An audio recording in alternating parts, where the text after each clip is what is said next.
Fascinating. Engage. Está começando Sessão 31. Intercom.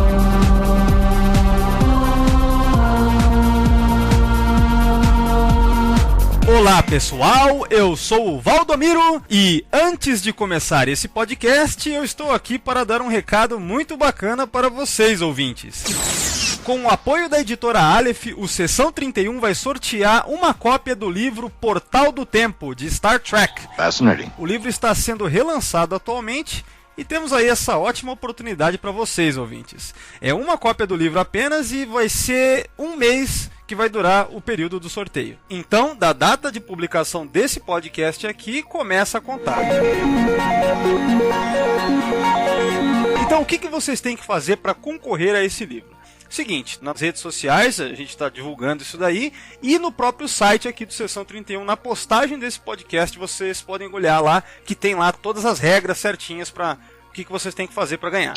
É muito simples, tem um banner aí que foi preparado, bacana, com todas as regras do que vocês têm que fazer, uma promoção de Facebook, usando aquele aplicativo do Sorteie-me, tá? Então o sorteio automático que vai rolar, como eu falei, vai ser um mês, tá? Então fiquem espertos, sigam as regras corretamente, que daí vocês têm a grande chance de ganhar esse livro espetacular.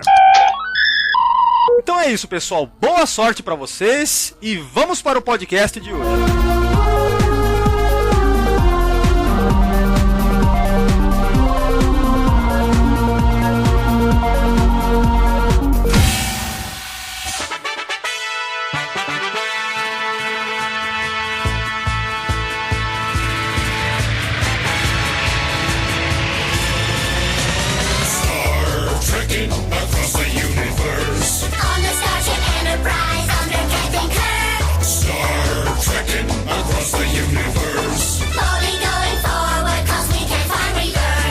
Olá pessoal, estamos começando mais um podcast e quem está aqui comigo mais uma vez é o Ricardo. Fala, Ricardo! Opa, beleza pessoal, beleza Valdomiro?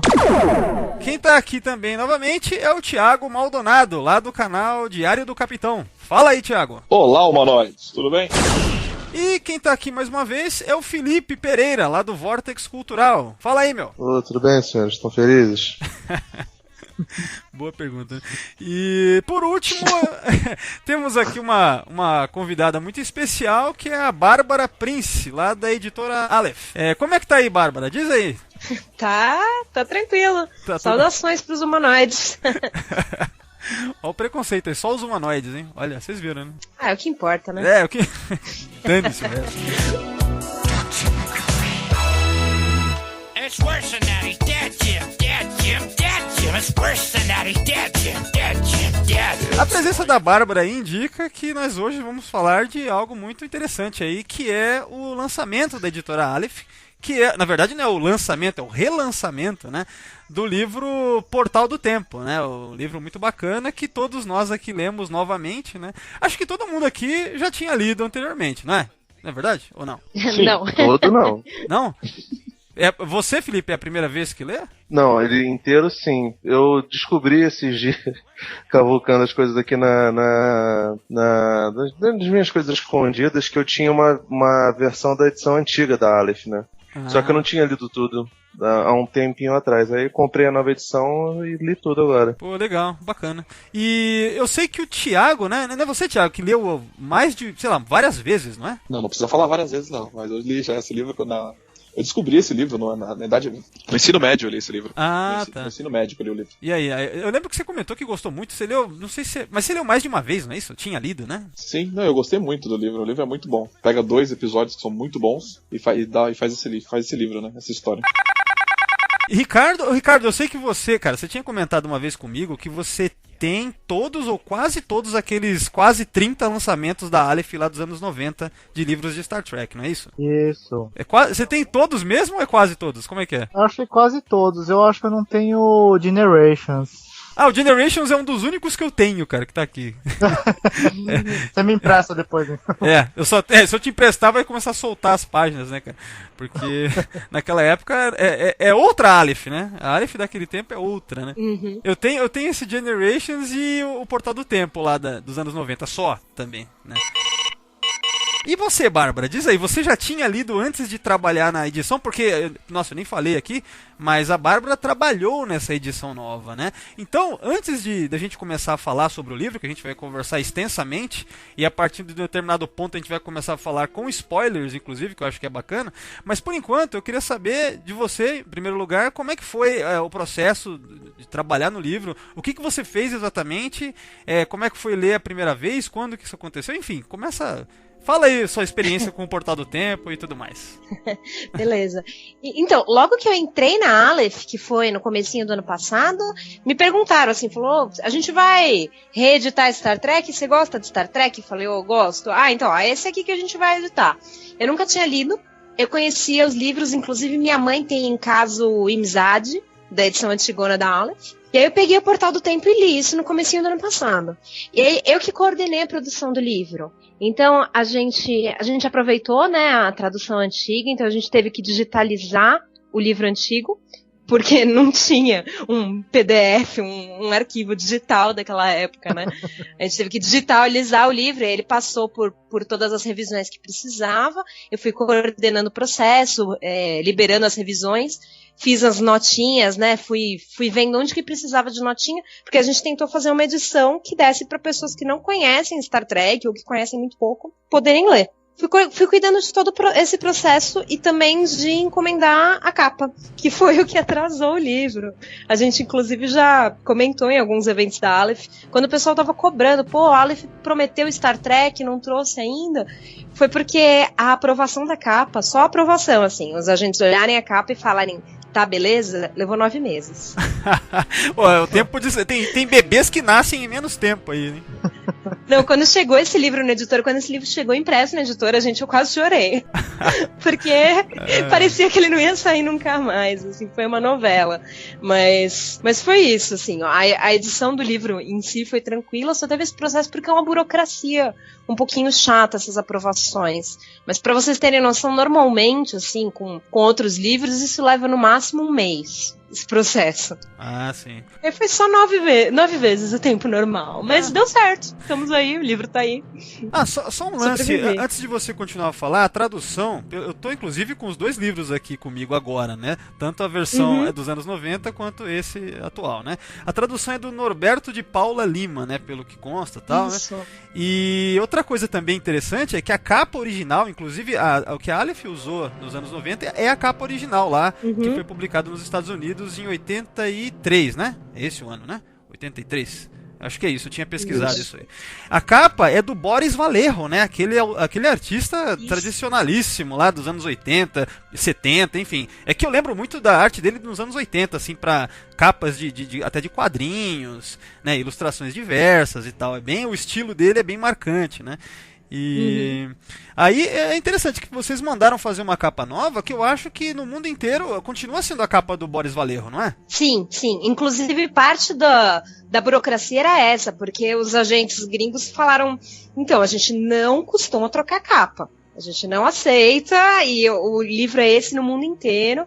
Só que a Aleph tá inovando e trocando todas as capas dos livros que a gente publica. Você vê que o nosso projeto de Star Wars, raramente a gente usa as capas americanas dos livros, a gente tá criando uma identidade para os livros de ficção científica e para os livros da editora no geral. Então, a gente teve que argumentar, mostrar que a gente estava fazendo uma capa bonita também, que não ia trocar a capa do Boris Vallejo por qualquer coisa. Eu imagino que...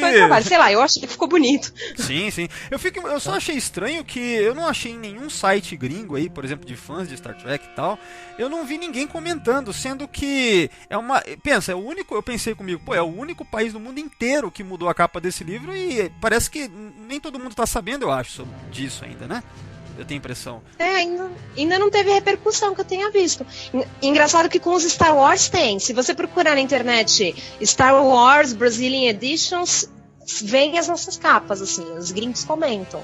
Sim. Eu acho que ainda não chegou neles a capa do Portal do Tempo. Ainda ninguém descobriu. O do Star Wars, eles tem uma recepção positiva, as capas brasileiras? Tem, bastante. Dá uma olhada depois. Tem uns posts no Reddit, assim, da galera pirando. O pessoal gosta bastante. Inclusive, os livros novos que a Disney tá lançando agora do novo cânone de Star Wars, tem umas ilustrações bem próximas do que a gente já tava fazendo na Aleph desde o final de 2014. Então, tipo, teve uma recepção boa e tá dando uma reformulada na forma como eles estão fazendo também. Em alguns casos, né? Esse último que eu vi, o Herdeiro do Jedi, a capa é absurda. Nossa, cara, é pouco bonita, Jesus Cristo. É assustadoramente bonita. Mas assim, o Tarkin, se eu não me engano, que foi um dos primeiros lá, é igual à versão gringa. Que é canônica, mas que não é futuro, né? A história se passa, na verdade, antes da Nova Esperança. Uhum. Então, o lance que conecta, vocês falando de Star Wars, eu me lembrei aqui, é que a autora do Portal do Tempo, a A.C. Crispin, ela é muito conhecida também por ter escrito a trilogia do Han Solo, né? Isso já acho que... Isso. Não é isso? Acho que nos anos 90 já, né? Isso, que a gente acabou de lançar na Aleph também, o primeiro livro. Ah, é? Armadilha do Paraíso.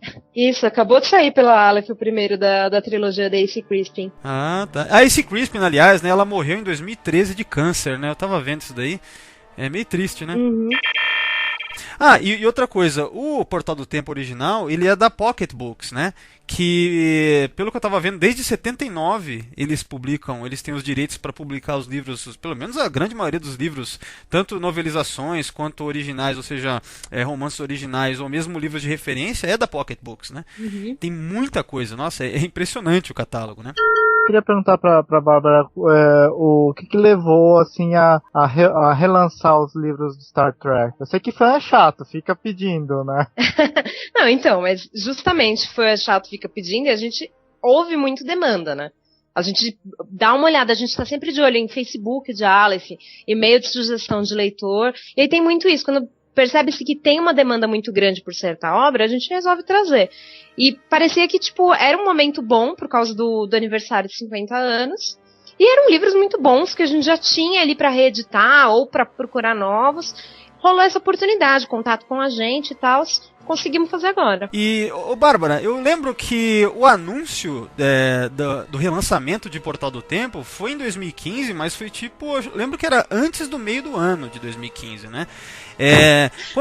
Quando vocês anunciaram, foi esse período que vocês já tinham pedido a capa e demorou pra caramba? É isso, mais ou menos? É, mais ou menos isso.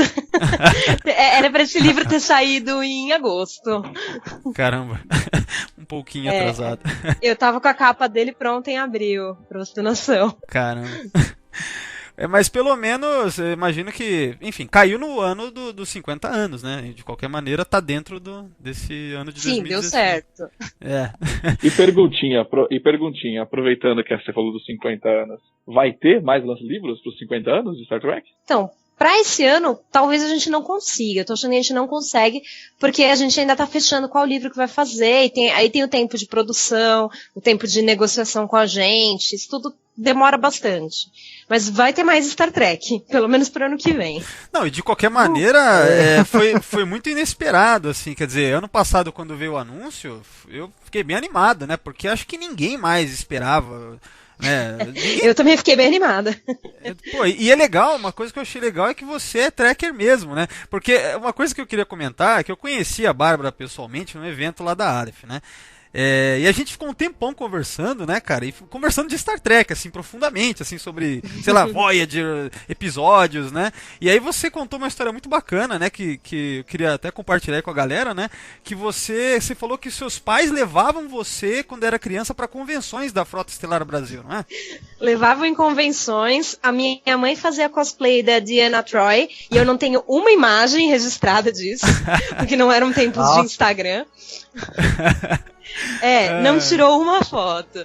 E eu ia com eles muito em umas lojas nerds no centro de São Paulo comprar card também. Então, logo que eu entrei na Aleph, a minha mãe foi abrir as pastas de Star Trek dela, pegou um recorte de jornal sobre a editora Aleph e os livros dos anos 90, me deu na mão e falou, leva lá pro seu chefe pra ele ver. Então, assim, minha mãe ficou tão empolgada quanto eu.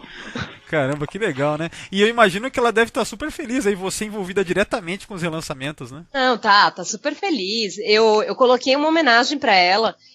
Se vocês olharem no livro, na página de créditos, que é aquela página que tem o nome de todo mundo que trabalhou no livro, tem uma seção chamada Conselho da Frota. Conselho da Federação. Sim, eu tô vendo aqui. E as pessoas que estão nessa lista são só homenageados. É tipo, alguém da família, do pessoal da editora, que influenciou a gente a gostar de Star Trek. Apesar, Bárbara, que não é só isso, né? Porque tem o Pierluigi Piazzi, que ele é o fundador da Aleph, né? Isso. E ele e o Silvio Alexandre eram os editores da coleção original. Então a gente aproveitou para fazer uma homenagem para eles também.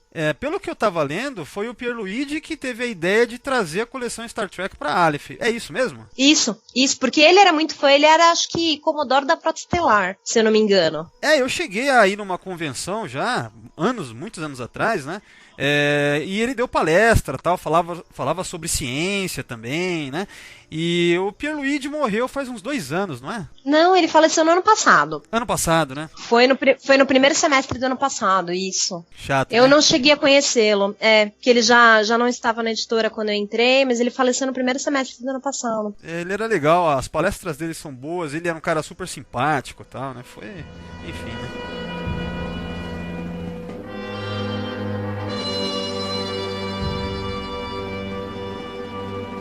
Antes de começar a falar do livro, Bárbara, você tinha dito que você colocou, tipo, notas de rodapé, não é? No livro? Isso. Sobre quando aparecia alguma coisa que era referência de, sei lá, de personagem de algum episódio e tal. Isso ficou muito legal porque na versão original, essas notas ficavam apenas no final do livro, né? Isso, e nem todas estavam lá.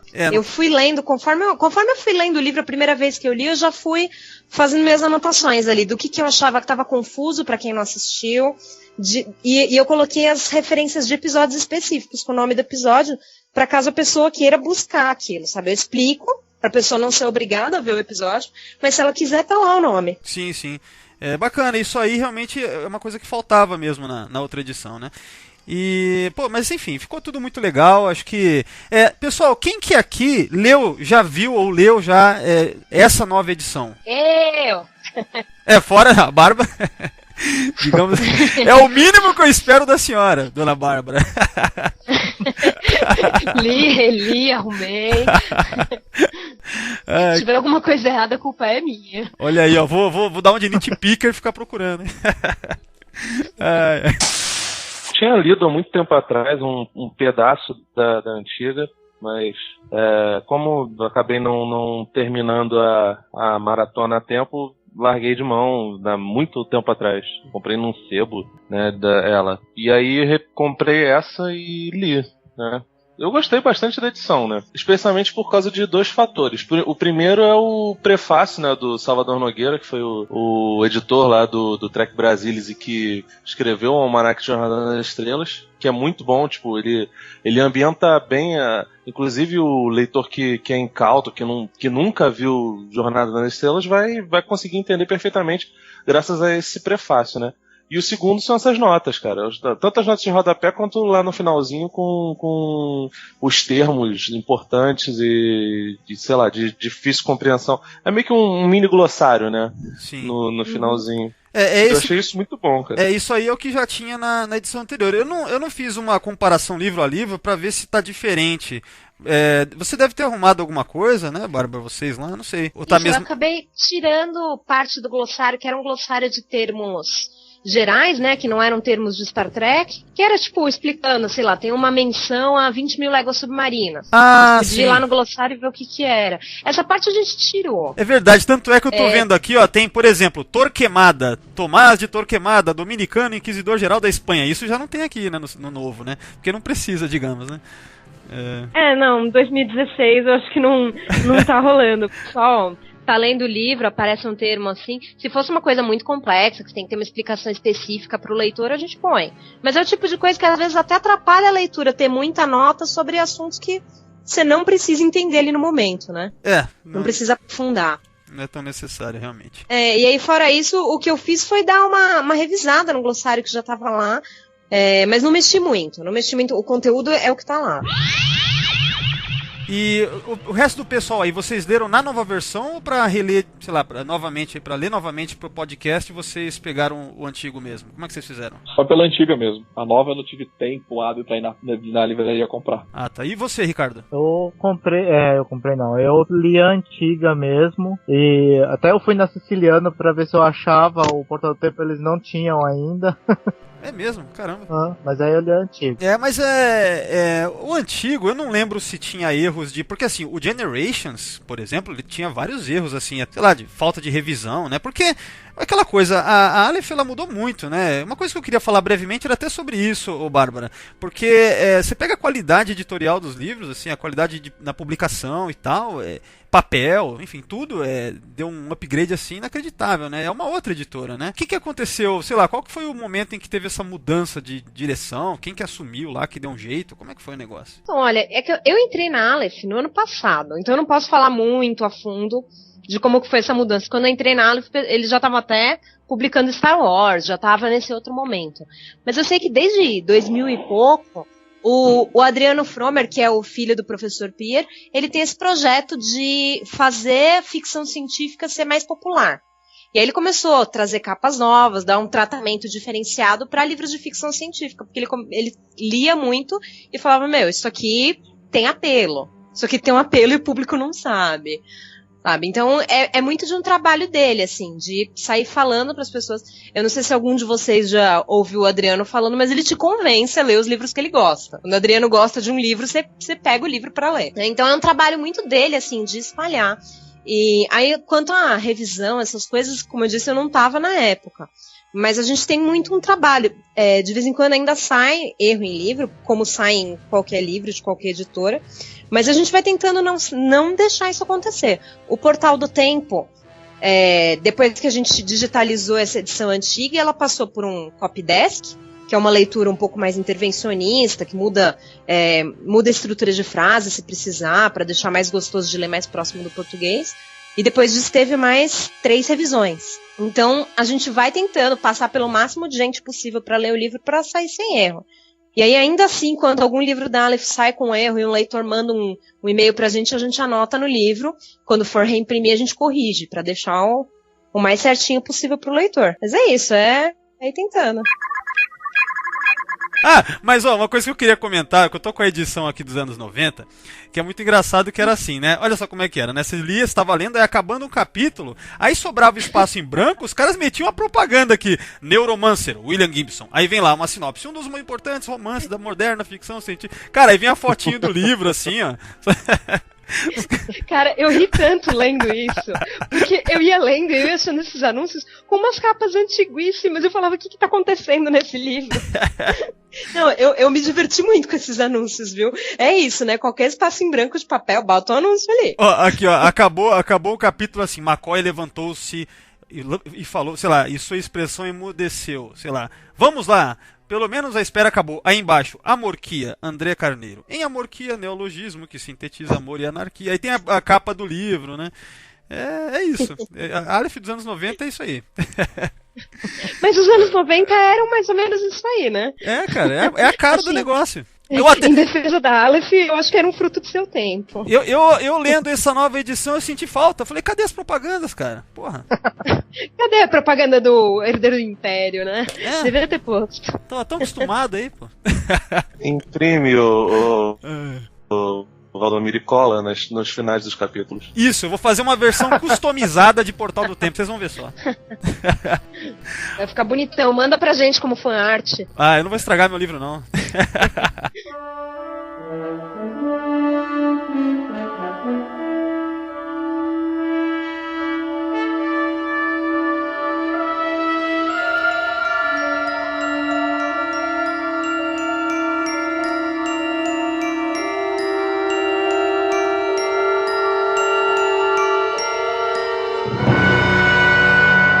Pessoal, então, agora é o seguinte, ó. Agora vamos rumar pra uma área de spoilers. Agora sim, agora é a parte legal. Vamos falar do livro, vamos falar mesmo. Vamos conversar sobre a história, né?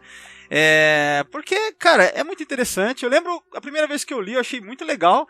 Porque a história, como ela se baseia muito no episódio All Our Yesterdays, que inclusive a gente fez um podcast não faz muito tempo, né? O Thiago tava também, né? E a gente comentou, analisou o episódio detalhadamente, aquela coisa de sempre de Sessão 31. E é uma história que realmente parece que ela combina você ter uma continuação pra ela, né? Imaginar que a Zarabeth, né? Que é aquela mulher do passado, ficou grávida do Spock, tal. Então eu achei muito bacana toda a premissa e o desenvolvimento. No geral, cara, é um livro muito satisfatório, assim, né? E tem a continuação também. Então ainda pretendo um dia, tomara que um dia seja lançado aqui novamente. Quer dizer, já foi lançado aqui nos anos 90, né? Quem sabe esse aí seja o próximo, né? Até o título em inglês do Portal do Tempo remete ao episódio, né? Só que na verdade é importante comentar isso, eu já ia me esquecendo. O título original é Yesterday's Sun, né? Que remete ao episódio All Our Yesterdays, né? E aí a continuação, como é que chama o título original da continuação? Esqueci agora, depois eu vejo isso aí. Eu vou perguntar para cada um de vocês aí, ou a gente vai conversando de maneira geral sobre a história do livro. O que vocês acharam, assim? Premissa, desenvolvimento, as cenas, diálogos. Comecem a falar aí, cara. Manda bala aí. Então, existe um limbo, né, de histórias de Star Trek, né, de jornada da série original, que jamais foram explorados, né? O dizer lá no comecinho, onde nenhum homem jamais esteve, diz que o dizer que diz é ótimo, né? Mas enfim, a frasezinha fala que era uma exploração de 5 anos, quando na verdade só tiveram 3. Depois teve a série animada, né, e tiveram algumas outras coisas que tentaram fazer um diálogo com esse tempo, só que nunca teve nada oficial, né? Então, esse limbo é meio que esses 2 anos é meio que um lugar onde as pessoas, né, onde gente costuma falar no universo expandido, e é interessante de analisar, né? Tem 1 milhão de fanséries, né? Star Trek Continuous, New Voyages, que trata desse período, né? Mas o que mais me impressionou em Portal do Tempo é que a Crispin consegue fazer 2 coisas funcionarem quase à perfeição, né? Primeiro é a química entre o trio de ferro, né? O McCoy, Spock e o Kirk. E o segundo é o clima de aventura escapista, que ainda assim, mesmo dentro desse escapismo, tem um conteúdo de discussão muito grande, né, cara? O Portal do Tempo não deixa a desejar para nenhum dos roteiros da DC Fontana e da equipe original de roteiristas, ao contrário, né? Ele gera uma discussão muito bacana e que tem tudo a ver com o ideal do Roddenberry, né, cara? Uma coisa que você falou é importante, é que uma coisa que a Ace Crispin, realmente, cara, nesse ponto, ela domina, porque ela entende muito bem o trio principal ali, o triunvirato, né, cara? Então ela sabe mesmo criar os diálogos, e você lendo, parece que você consegue mentalizar eles ali mesmo, sabe? Você vê que ela entende dos personagens, né? Ela assistiu demais a série clássica, ela sabe como é que cada um se comporta ali, né? Eu vou te falar mais, eu acho que o Kirk dela é até mais inteligente que o Kicker do chat, né, cara? Mas muito mais, faz muito mais sentido. O modo como ele trata o Spock, e ele vê o drama do Spock, até sem saber por completo o que está acontecendo ali, é muito mais de um amigo, de um comandante preocupado com seu pupilo, do que em qualquer outro episódio da série clássica. A autora, ela até se dá o luxo, vamos dizer, né, de fazer menções diretas em diálogos, né? Tipo assim, como se fossem repetições de diálogos, né? Quando, por exemplo, o Kirk vai lá pra, de fato, falar: Spock, o que está acontecendo? Que é no começo do livro, né? O Spock ficou, né, todo perturbado quando ele viu, quando aquela oficial mostrou para ele e para o McCoy informações lá, enfim, aquelas pinturas que eles pegaram naquela varredura que eles fizeram em Sarpeido, né? Porque no livro é revelado que fizeram uma varredura da biblioteca antes da estrela virar supernova, antes do planeta explodir, né? Então, através disso, esse é o pretexto, que eu inclusive achei um bom pretexto, né? Para você ter o lance de que eles têm que ir lá porque tem um vulcano lá, né? Enfim, aí é legal quando o Kirk falando com o Spock, ele fala, isso por acaso tá relacionado à biologia, né? Quer dizer, é a mesma coisa no Amok Time, né? Quando o Spock fica todo encabulado de falar sobre o Pon-farr. Né? Então são repetições, como se fossem, né, aquelas coisas que remetem diretamente a episódios, né? E é sutil, né, nesse sentido, nesse caso aí. Então você vê que é um trabalho bem fanservice assim, mas que ajuda a contar a história, né? Não tá ali jogado, né? Tem muita coisa assim do livro, sabe? Direto você vê isso, né? É um fanservice que ajuda a dramaturgia, né? Sim, sim. Até porque, não sei, 83 não imagino que esse lance de fazer fanservice fosse tão na moda, né? Ao ponto de tornar a coisa meio banal, como você vê hoje, por exemplo, em filmes, né? Em coisas da cultura nerd em geral. Tava vendo, cara, uma coisa muito importante desse livro, né? É que ele foi o primeiro livro de Star Trek, sem ser novelização, ou seja, de história original, a entrar para a lista de best-sellers do New York Times, né? Esse livro ele teve bastante repercussão, né? À toa que a Icy Crispin, o nome dela foi crescendo, né? Ela trabalhou em várias franquias, né? Inclusive até Piratas do Caribe nos últimos anos. Ela fez aquele... Lembra do V, a Batalha Final? Sim, também. Alien. Spin-offs desse, isso. Alien. O romance do quarto filme, que deve ser melhor do que o quarto filme, porque nada pode ser pior do que o quarto filme. Que isso, rapaz. Quer polemizar logo cedo aqui. Não. Pô, Ressurreição não, gente. Pelo amor de Deus. Não, peraí, você tá falando do Voyage Home? É isso que eu tô falando. O quarto filme. Não, ele tá falando do Alien. Tá. Tô 4, pensando que a gente tá falando de Voyage Home, Star Trek. O quarto filme do Alien. Sim, realmente. Isso. Don't you understand? Nesse caso. Terrível aquilo. Não, pô, tá maluco. O Voyage Home é maravilhoso. Melhor filme do Nimoy. Se eu não me engano. Tava achando estranho. Se eu não me engano, o Portal do Tempo não foi o primeiro romance de Star Trek fora essas adaptações de episódios? Não, teve não, que nos anos 70 teve um monte, né? Mas é que esse foi o primeiro relevante, né? Por conta de ter vendido bastante. As críticas foram extremamente positivas, sabe? Foi algo que causou, assim. E aí, com o tempo, obviamente, final da série e tal, aquele período dos anos 70 que não tinha nada, né? Então a gente começou a ter romances originais, né? Aí esse é o primeiro que emplaca, assim, vamos dizer, que dá aquela... É que aproveitando isso que ele falou, o livro Portal do Tempo, ele preenche uma lacuna e é escrito muito bem, que não tem como esse livro não ser reparado. Quando eu li ele, eu achei fantástico. É um livro que ele poderia ter virado um filme de Star Trek. Eu já não acho que ele valeria um filme, assim. Pra mim, valeria. A luta de final das naves valeria uma luta. Então, pra mim ele ainda é um episódio de TV, sabe? Eu não vejo ele como uma história tipo pra filme, né? Mesmo essa luta final me decepcionou um pouco. Eu esperava mais do final, porque quando eles falam que tá vindo e as naves da Federação estão chegando, a batalha, isso não rola, né? Essa parte, tipo, fica meio que passa batido, já mostra o Uhura lá embaixo com os caras e ela fala, não, tá tudo resolvido lá em cima, tá tudo ok, né? Então eu achei que não foi tão bacana assim a parte da batalha, até porque eu acho que a Icy Crispin, ela não quis focar nisso, né? Era uma coisa de personagens, né? Era mais intimista o negócio, eu acho que por isso, né, também, né? Mas enfim, Thiago, você tava falando aí... Só que eu curti pra caramba com uma história, com o personagem, o Spock bem emotivo, que tipo, é o filho dele, né? Então isso que foi bacana ela ter explorado. E inclusive uma coisa que eu queria comentar, cara, que eu achei muito interessante, porque a Icy Crispin, ela dá uma extrapolada em conceitos que já tinham sido mostrados lá na série, né? Uma coisa que ela coloca que é novo, né? Que ela meio que ela cria certos conceitos, né? Ela dá uma expandida e cria muita coisa também. Por exemplo, ela que dá essa ênfase ao dizer que a família, né? Para os vulcanos, a família tem uma importância, assim, que é a coisa que eles mais valorizam, né? Isso aí a gente não tem de fato, assim, dito com muita veemência na série, ou mesmo na série clássica, naquele período ali, né? Então isso aí, ela coloca isso na história para justificar também o Spock querer tanto ir lá, né? A motivação do Spock de querer buscar o Zar, né, que é o filho dele com a Zarabeth, é em cima dessa premissa de que a família para os vulcanos é o que vem em primeiro lugar, né? Eu achei que funcionou e, enfim, eu achei que combinou, assim, né? Mas não é algo que está de fato na série clássica estabelecido, não está estabelecido ali, não é canon, vamos dizer, né?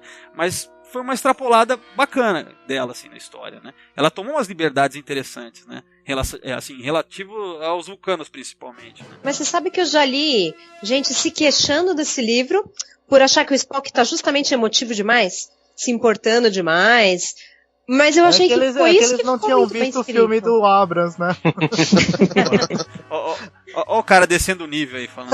Abrams verso. Foi mal, gente. Já foi a ofensa gratuita ao filme do Abrams. Né, mano? Eu tava aqui me segurando pra não perder o filme do cara, o cara lança. O cara não teve pudor, né? Então, mas isso que você falou, Bárbara, é o que eu pensei quando eu li. Pra mim ficou claro. O Spock, ele tá obcecado em pegar o moleque lá, em trazer ele de volta, simplesmente porque ele é dito, inclusive naquela conversa com o Kirk, né, que a família para os vulcanos é o que vem em primeiro lugar. Tanto é que ele vai lá falar com a T'Pau, né, que inclusive é um momento que eu adoro nesse livro, é quando o Spock vai lá falar com a... E daí é bacana que ali é dito também, é o seu filho, tal, a sua família, Spock, você tem que trazer esse membro. Quer dizer, ela vê essa importância, porque essa importância existe ali. Tá na história. Então por isso que eu não acho de forma nenhuma que é somente porque o Spock tá emocional, né? Eu acho que ficou bem equilibrado porque tem essa justificativa, sabe? Aliás, ele não está emocional, né? Teve uma amiga minha que trabalhou na revisão do livro, que ela me mandou o livro com algumas páginas anotado assim: por que o Spock está sendo tão mal com o Zar? Porque na verdade o Spock tá sendo um cara chatíssimo, assim, né? Tá. Mas eu acho que justamente as partes em que ele se emociona, que ele se relaciona, que ele parece estar tendo algum conflito, eu achei que a Crispin soube trabalhar muito bem. Porque, pra mim, assim, a minha visão do Spock é que a lógica dele é uma regra que tá lá pra ser quebrada. Ela é quebrada na série em alguns momentos, sabe? Ela tá lá pra ser uma regra que vai ter algumas exceções. E ela trabalhou bem, não é como se o Spock chorasse e abraçasse o Zar o livro inteiro, sabe? Não, eu achei legal porque o que não é dito pelo Spock é dito pelos outros personagens. Eles especulam, né? Tem momentos lá que é dito, por exemplo, é porque ele lembra muito o seu lado humano, né? Eu lembro que tem uma hora que a Uhura tá conversando com o Sulu, que aliás é um diálogo, nossa, cara, a Ace Crispin, ela nem sabia o humor involuntário que ia surgir nesse diálogo, né? Porque é um diálogo que assim, a Uhura diz pro Sulu: putz, mas tem alguma coisa nele que eu achei estranho. Você reparou nos olhos dele, Sulu? Aí o Sulu fala assim: eu não reparo nos olhos de homens, minha querida, né?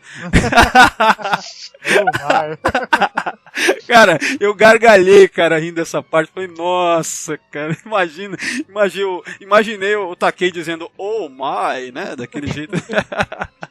Tentando disfarçar. Nem parece que eu olhei, relaxa. Tentando dar aquela camuflada ali pra Uhura, mas não colou, acho, né? A Uhura deve ter só... Mas nessa parte, a Uhura diz, né? Que, ele olhe pros olhos dele, alguma coisa assim, né? Talvez seja por isso que o Spock esteja pegando pesado com ele, né? Então eles ficam, né, olhando... né, o McCoy que... Acho que o McCoy... Não é o McCoy, mas o Zar, quando tá conversando, acho que com o Kirk, que ele fala, ele me trata... Sei lá, ele reclama do tratamento que ele tá recebendo do Spock. Não sei se é com o Kirk ou com o McCoy, ou com ambos, né? Então, eu gosto da parte em que o Zar vai lá e de propósito come um pedaço de carne na frente do Spock. É foda. Porra, cara. O Spock fica super ofendido, né? Acho ótimo. É muito bom, né? E... O Spock é aquele amigo vegetariano chato, né? Pai vegetariano chato, né, cara? Então... Imagina o chilique que ele deu quando descobriu que tinha glúten ali. Nossa, achei muito legal. Tem vários momentos legais, assim. Então, eu vejo esse livro como uma história que a trama importa, mas na verdade eu vejo a trama até como um pouco secundária, porque o que importa é diálogos, cara, é sentimento, personagens, relações ali, drama mesmo, né? Eu gosto muito disso, cara. Isso aí é o tipo de coisa que ela manja muito de fazer. Eu quero ler outros livros dela ainda, né? Como eu só conheço esse, eu imagino que ela deva ser uma constante, sabe? Esse tratamento com personagens da autora, né? Cara, esse livro eu lembro dele desde que eu li a primeira vez. Eu sempre tenho ele como referência de lembranças dos livros da Aleph, né? Só uma coisa que o Felipe falou da DC Fontana, que eu descobri depois que a gente foi pesquisar que a Ace Crispin era mulher. Foi o mesmo problema que eu tive com a DC Fontana. Eu também, cara. Acho que faz uns 2 podcasts aí, sei lá, atrás eu falei o Ace Crispin, o autor, né? Falei, puta que pariu, né, cara? Mas você sabe que elas tiram, uma tradição é que as autoras femininas não usem os primeiros nomes justamente porque vende menos. Porque as pessoas têm um preconceito, às vezes até involuntário, porque esse livro foi escrito por uma mulher. A própria J.K. Rowling assina J.K. Rowling por causa disso. Porque se fosse Joanne Rowling, Harry Potter não ia vender, de acordo com regras de mercado, editor dela, sei lá, né? Absurdo, né, cara? Já pensou se o Tolkien é mulher, na verdade? Puseram um cadinho lá pra poder fingir. Não, mas sabe que é o que eu pensei. Naquela época também, na época que elas lançavam os livros, que a DC Fontana ela fazia os roteiros. Era um período muito mais machista, né? Então você tinha que meio que se esconder isso, né? Ah, sim, isso, aquelas autoras de pulp lá da década de 40, por exemplo, ali era obrigatório mesmo, né? Era uma questão, era inaceitável uma mulher, né? Então elas colocavam essas siglas, né? Enfim, só as iniciais, né, e tal, né? Então, mas eu não sabia que atualmente, olha só, que mundinho, né, cara?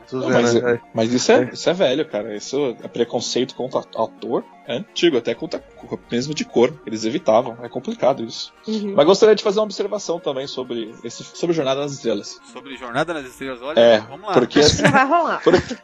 Você tá no podcast errado. Eu acho que você tá no podcast errado. Eu vou fugir um pouco, porque assim... deu pra entender que eles só se apaixonam por pessoas que não são do tempo deles, né? Já percebeu, né? Se tiver fácil, é melhor não.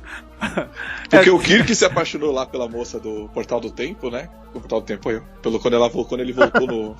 esqueci o nome, do Guardião do Tempo. A Edith Killer. Quando ele voltou, ele se apaixonou.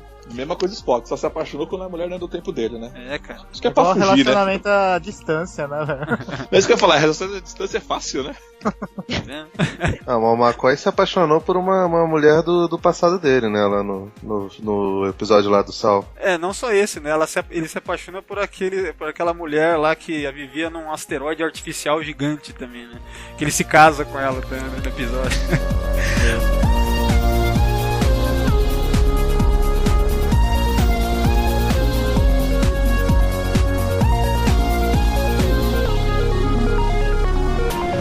Pessoal, eu tava... Cara, uma coisa que eu achei legal é que eu tava falando sobre coisas que a Crispin criou no livro, né? Ela criou termos, né? Por exemplo, eu até anotei um aqui, que é o Vedra Pra, que é uma disciplina mental para criar barreiras mentais, né? Porque é o tipo de coisa que o Spock fala para usar, tal, para desenvolver. Porque, inclusive, uma coisa muito bacana sobre usar é que ele tem um poder que o Spock não tem, né? Que os vulcanos não têm, que é o de projetar sentimentos, né, cara? É uma coisa empática, assim, que ele projeta, né? E isso aí acaba sendo um plot device para alguns momentos importantes no livro, que é bem legal, né? Tem partes muito bacanas. Por exemplo, quando tem aquele, já caminhando pro final, quando eles estão lá já no planeta Gateway. Aliás, outra coisa, né? A Crispin dá o nome ao planeta, né? Onde tá o Guardião. Planeta Gateway, né? Que é onde tem aquela parte lá em que o Zar tá tão cagando de medo lá, porque tem um monte de Romulanos, ele tem tipo um piripaque lá, de tanto medo que ele tem de morrer, ele cai desmaiado e os Romulanos caem desmaiados também, né, cara? Então, isso aí foi... Nessa parte eu até achei que era a projeção dele pra imobilizar os Romulanos. Não, então, não é de propósito, ali... Não? Ah, tá. Não é, ali é algo que acontece assim, por acaso, né? Até porque eu acho que se ele fosse se induzir ao pavor, talvez ele não conseguisse, né? Teria que ser um ator pra fazer isso, provavelmente. Sei lá, né, cara? Ele não seria o Chaves, né? O Chaves. Ai, caramba. Então outra coisa também, é que eu tô entrando nas partes tipo de detalhes, assim, que eu gostei que ela citou, né? A autora, né? Por exemplo, quando o McCoy fala. É legal, uma coisa que eu gosto muito também são os vários diálogos do McCoy com o Zar, né? Porque o McCoy é um cara bem gente fina, né? Um cara legal, né? Acolhe ele, explica as coisas, né? Porque o Zar é o peixe fora d'água, né? É aquele. Né? Aquela coisa do peixe fora d'água na história, né? Ele vem de outro tempo e tal. Então, aí tem um momento lá que o McCoy fala que ele tem uma filha. Vocês lembram dessa parte? Que é a Joana, né? Que é o nome dela. Né? E, putz, aí eu lembro que eu já tinha ouvido falar bastante sobre essa filha do McCoy, né? Mas eu dei uma pesquisada pra ver melhor aí como é que se dá esse negócio da filha do McCoy, né? O lance é que a ideia da filha do McCoy é algo que já estava começando a ser desenvolvido entre a primeira e a segunda temporada da série clássica, né? Só que quase teve um episódio na terceira onde ia aparecer, que é aquele The Way to Eden, lá dos hippies espaciais, lá, aquele episódio terrível, né, cara? E aquela personagem, tem uma personagem humana lá que tá com os hippies lá, que ela, na última hora trocaram, era pra ela ser a filha do McCoy, né? Só que aí botaram uma outra personagem, e quem tava escrevendo a história desse episódio é a DC Fontana. A DC Fontana ficou puta. Tanto é que nesse episódio não tá o nome dela acreditado, ela colocou um pseudônimo, né? É curioso. E aí parece que assim, a ideia pra Joanna aparecer, enfim, ia rolar num episódio, um script. Eu tô até aqui no Memory Alpha dizendo aqui o negócio. É um script chamado The Stars of Sargasso, que é um episódio que ia ser pra 4ª temporada. Como não aconteceu, então o que acabou acontecendo é isso. E o pior, né, que eu tava vendo assim, também uma coisa muito interessante, é que tem um livro que foi lançado entre... Deixa eu ver aqui, eu tava vendo... Ele foi lançado um pouco antes da 3ª temporada, que é um livro escrito pelo Stephen E. Whitfield e o Gene Roddenberry. E nesse livro, o Gene fala que em futuras histórias traremos a filha de McCoy, a Joanna, tal. Ele até conta que ia ter, no episódio, ela ia ter meio que um caso ali com o Capitão Kirk, ia ter alguma coisa ali. Nossa, Maria, sacanagem, eu fiquei hein, imaginando... novidade com o Kirk. Porra. Eu fiquei imaginando o McCoy, a cara do McCoy, cara, nesse episódio. Quando são as filhas, né? Caramba, cara.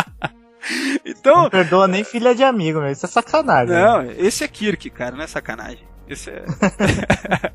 Mas então, e a ideia da personagem da Joanna é algo que começou entre uma conversa entre a DC Fontana e o DeForest Kelley, que foi, como eu falei, entre a 1ª e a 2ª temporada da série original, né? E a Fontana inicialmente tinha pensado que fosse um filho. Aí o DeForest Kelley que falou, não, uma filha. Ele deu a ideia de ser uma filha, né? E essa informação, o que eu achei mais bizarro é que ela acabou constando na Bíblia da série, cara. Então, aí eu fico pensando, a Joanna é algo que se encontra meio que num limbo entre canon e não canon, sabe? Porque se tá na Bíblia da série, mas não apareceu, é o quê, né, cara? A gente não vai entrar agora nesses meandros, né? Porque isso aí dá um podcast inteiro só sobre esse tema. Mas é curioso, cara, é curioso, né? Então, me diz uma coisa, eu não sei, eu li pouca coisa do universo expandido de Star Trek. Eu sei que em Star Wars, por exemplo, algumas coisas da trilogia do Timothy Zahn foram incorporadas e até meio que inspiradoras para algumas coisas que o George Lucas colocou. O nome do planeta capital, por exemplo, né? Sim. Agora esqueci o nome. Coruscant. Coruscant, isso. Em Star Trek tem isso também, essa troca de influências, né? Meio que não oficial ou não? Cara, o que eu ouvi falar é o seguinte, que o nome do Sulu, né? O Hikaru, o primeiro nome, Hikaru Sulu, veio de um livro, né? Eu li em algum lugar sobre isso, né? Deve ter mais coisas aí por aí, né?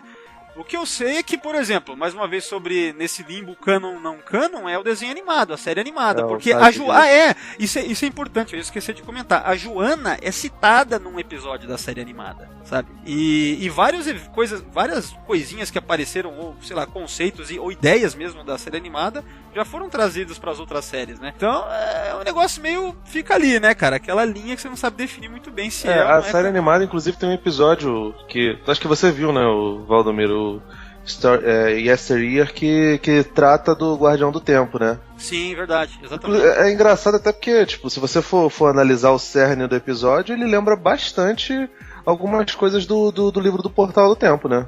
E ele é escrito pela DC Fontana, esse episódio. Ele é considerado um dos melhores da série animada. Não. Se tem um episódio bom, é esse, né? Porque o resto é meio difícil, assim, porque a série animada não tem muita identidade, assim, de gênero. Ele não sabe se é uma coisa pra adultos ou pra crianças, né? Por isso é meio complicado. Mas esse episódio é muito bom, cara. E ele fala de um Spock primitivo, né? Que é o Spock novo ainda, tentando lidar com a questão de ser vulcano e meio humano, né? Como é o Zar, né? Que nem é meio humano, é mais humano ainda do que o Spock.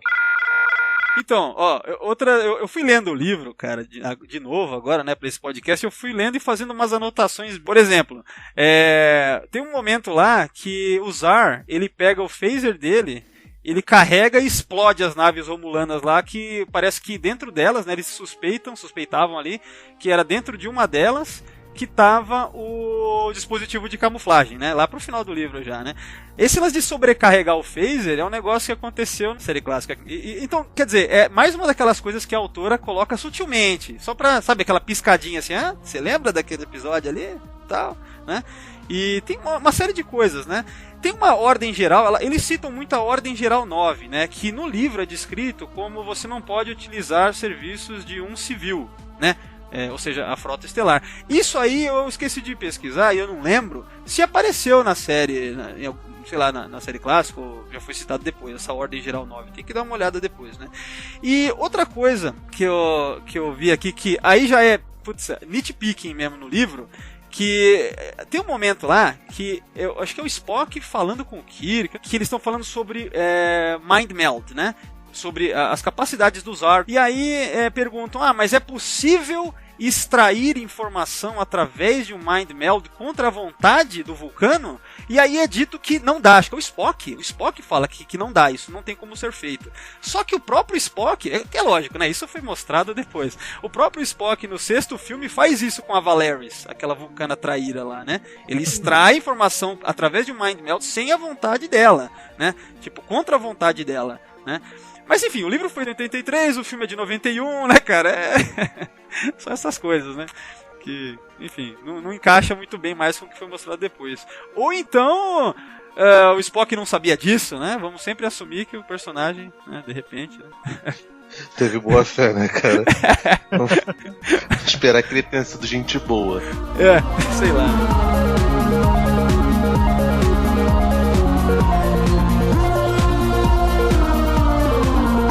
Então, no livro é citado a Lexington, né, o SS Lexington, né, a nave que foi mostrada lá no Ultimate Computer, que uma daquelas 4 naves que aparecem fora a Enterprise, ou seja, classes Constitution mesmo, né, e aí o capitão da Lexington aparece, que é o Robert Wesley, é esse o nome dele, né, Robert Wesley, que ele aparece no episódio lá da série clássica, e a autora coloca na história aqui também, né. O Almirante Comac também, que apareceu na série clássica, aparece nesse... Mas o Almirante Comac, ele chegou a aparecer ou era só informação? Tipo, a nave do Almirante. Não, eles passam uma informação pra ele, não é? Tipo, avise o Almirante Comac que... Alguma coisa assim, né, no livro. É verdade, não chega a aparecer, é verdade. Ele mas no episódio ele aparece? Sim. Ah, tá. Aparece. E outra coisa também, deixa eu ver... o Romulano, né, que apareceu no episódio lá, Enterprise Incident, que é o Tal, né, que ele é o primeiro oficial daquela Romulana lá, né, da Capitã Romulana lá. Os Romulanos, a hierarquia, quando é o primeiro oficial, é chamado de subcomandante, né, acho que é isso, subcomandante. É isso, cara. Outra coisa também que eu queria comentar é que a Ace Crispin, ela escreveu um 3º livro, né, vamos dizer, pra Star Trek, quer dizer, pra Star Trek ela escreveu até pra Nova Geração, cara, eu esqueci o nome agora do livro. Mas enfim, eu sei que ela escreveu um 3º que é sobre o Sarek. O Sarek, isso, o Sarek. E o da Nova Geração é Cemitério Espacial. Cemitério Espacial. Esse chegou até a ser lançado publicado pela Aleph, né? O Sarek que eu não sei, que eu não me lembro. Eu lembro de ter visto alguma coisa portuguesa. Ou era portuguesa ou era espanhola, mas eu não consegui ler, não. Eu acho que o Sarek não saiu aqui, não. Eu acho que não. Eu acho que também não me lembro desse. Ela gosta de viajar no tempo, hein? Ai, quem não gosta, né? Toma Star Trek, cara. Isso aqui é como virar esquina, cara. Cara. Pô, se é só você pegar a nave e dar a volta no sol, cara, por que você não vai fazer isso toda hora? Vai fazer toda hora. Aliás, por que eles vão até o Guardião da Eternidade, né? Pra voltar no tempo? É só dar a volta no sol, gente. Muito que mais economiza prático. a nave, gente. Economiza combustível. O problema é que depois você precisa achar combustível nos anos 80, é meio complicado, tá certo. É verdade. Crise do petróleo lá da década de 70 foi afetando, é complicado. Bom, vamos fazer o seguinte, galera. Vamos fazer uma rodada pra falar do que a gente mais gostou, ou de repente até fazer críticas aí à história, né? Começando com você, Bárbara. Você, que cuidou do livro, deve ter lido... Quantas vezes você leu? Ou só precisou ler uma vez, recentemente? Sei lá, como é que... Olha, ler assim, sentada no sofá, com o pé pra cima, descansando com o gato no colo, eu li uma vez. O resto foi só a trabalho, né? Depois acho que foram umas 3 vezes, assim, no escritório, picado, lendo os capítulos que tava precisando de ajuste. Deve ter sido umas 3 vezes, contando a releitura que eu fiz agora, correndo pro podcast. só a leitura dinâmica, isso, né? Fui passando pelos diálogos, só pra anotar. Cara, eu acho que o que eu mais gosto do livro são justamente o que você mencionou, são os diálogos do McCoy com o Zar. Eu acho, assim, muito, muito bem trabalhado. O McCoy tá ótimo nesse livro. Ele tá irônico, tá sensível. E eu gosto muito da relação dele com o Zar e da ponte que ele acaba fazendo do Zar com o Spock. Tem uma cena em que o Spock começa a, sei lá, fazer um teste de vestibular com o Zar, perguntar, tipo, em que horário os dois trens vão bater, sabe? E o McCoy fica olhando pro Spock e pensando, ele não consegue pensar em outra desculpa pra falar com o menino. Ele quer se comunicar com o menino e não sabe como, porque ele é o Spock. Então eu gostei muito do McCoy nesse livro, que pra mim é o mais bem trabalhado aí, embora todos os personagens estejam muito bons. Sim, eu concordo com você. Meu personagem favorito no livro é o McCoy e em seguida o Zar, né? Uhum. Eu penso assim. E eles contracenam ali bastante, muitos diálogos, é muito legal, cara. Realmente é muito bom, cara. Acabou sendo, na despedida, no final, né? É até emocionante, né? Quando tem a despedida e tal, né? É bonitinho. É bonitinho. Aliás, eu queria aproveitar e mencionar a minha fala favorita do McCoy nesse livro, que é a seguinte: tremendo trabalho por uma enorme rosquinha de pedra, não, Jim? É verdade. Gente, ela pegou o espírito do McCoy. Porque é isso que se fala depois de derrotar os Romulanos, sabe? Mas e Bárbara, tem alguma coisa na história que você falou assim, putz, acho que poderia ser melhor e tal? Tem alguma coisa? Olha, eu vou te falar que eu reli tentando achar isso porque eu sabia que você ia perguntar. Mas estava muito difícil, porque enquanto eu reli eu pensava assim, não, essa telepatia do Zar, pra que serve isso, minha gente? Tá enchendo o saco. Aí eu lembrei que servia pra ele derrotar os Romulanos. Falei, putz, até uns detalhes assim que parece que a autora tá só brincando de montar personagem e ela encaixa na história. Só tem uma cena que eu relendo, eu parei pra me perguntar pra que essa cena existia, que era justamente a cena que você falou que você gosta, de quando o Spock vai até Vulcano. Porque eu pensei, e essas autorizações burocráticas, gente? Se fosse o Kirk da série, tinha falado, brother, vamos lá passar nesse portal. Vamos lá agora, depois a gente pede desculpa porque foi. Mas sabe o que eu acho? Que a função narrativa dessa parte, eu acho que fica muito clara para justificar o porquê aquilo que eu tava falando sobre porquê que o Spock.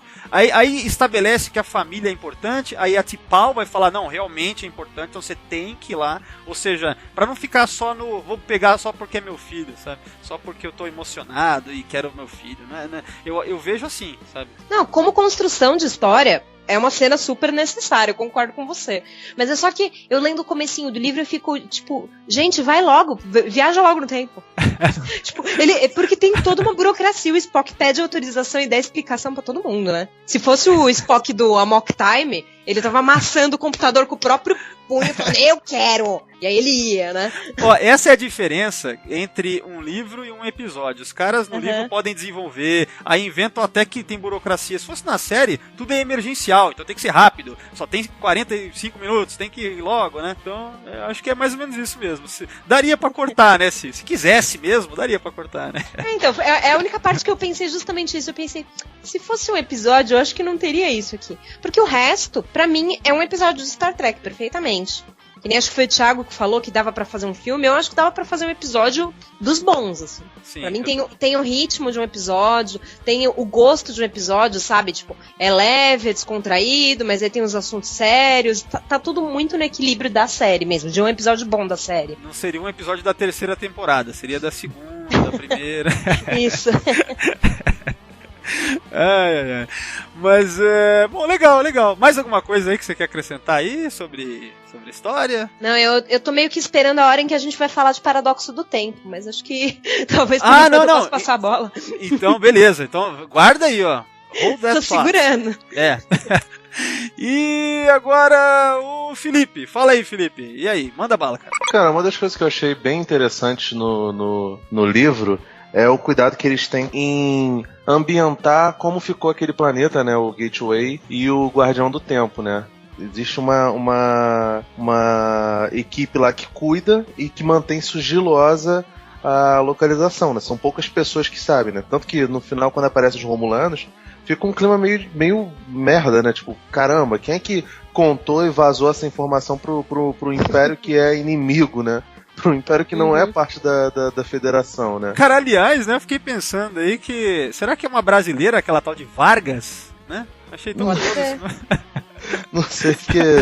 Pior que Vargas é um sobrenome que tem muita gente latina, né, cara? É mesmo? Eu não sei. Tinha um jogador jogou no Boca, jogou no Inter, que era colombiano, chamava Vargas, né? Aí, Mas Vargas é o nome português, não é? Não sei, cara, não Acho sei. que Vargas é o nome português. Por isso acho que O ela lateral colocou. esquerdo do Peru, nas últimas eliminatórias, era chamado de Vargas também, tava jogando na Fiorentina, por exemplo. Mas é um nome meio latino mesmo, então não duvido que ela fosse latina. Brasileira, já não sei, né? Não, só pra esclarecer o ouvinte, às vezes tem alguém ouvindo aí tá boiando, né, cara? Vargas é o nome da arqueóloga responsável lá pra cuidar lá do portal, né? Eles ficam ali, é uma equipe arqueológica da federação, né? Sim, Tá lá. exatamente. Então, tipo assim, ela teve o cuidado de ambientar esses detalhes mínimos, assim, dentro da história, que funcionam muito bem, né? Que o Star Trek também é isso. Existe a burocracia ela tenta agir junto com a emoção, com, né, razão e emoção, vivendo harmoniosamente no mesmo ambiente, né? E outra coisa que eu achei muito maneira, acho que até falei isso contigo, Valdomiro, é a troca de olhares que o Zar tem com a Christine Chapel, né, cara? Chapel, todo mundo sabe que sempre foi apaixonadíssima pelo Spock, né? Então pra ela deve ser meio que um choque, né? Você vê um menino que é idêntico ao Spock, que é filho dele, de repente chegar na nave, né? É uma coisa meio conflitante pra ela. Principalmente porque ela descobriu que ele era filho, né? Porque fez os exames de DNA, essas coisas no Zar, né? Sim, exatamente. Então, tipo, é interessante essa coisa, né? Porque não só da Christine, na verdade, de todo o resto, porque o Zar tem momentos muito fortes e muito emocionais com praticamente todas as pessoas da tripulação, né?